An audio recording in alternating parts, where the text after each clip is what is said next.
এই ভর দুপুরে গ্রহীণ চরে অতিরিক্ত তাপমাত্রার ভিতরে দেখতে পাচ্ছেন ভাত রান্না করছে, সাথে আলু দিবে, আলুর ভর্তা বানাবে।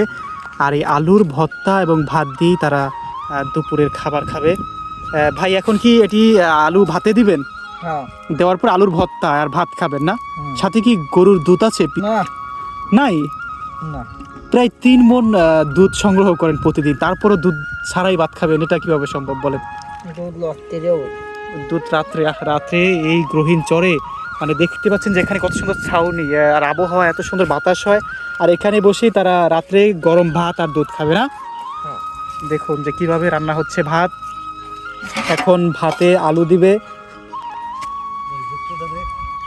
হ্যাঁ, আলু দেওয়ার পরে আজকে দুপুরে তাদের হয়ে যাবে ভাত আর আলুর ভর্তা। আর এই দিয়ে তাদের প্রায় কতজন মিলে খাবেন? 7 জন। 7 জন মিলে খাবে।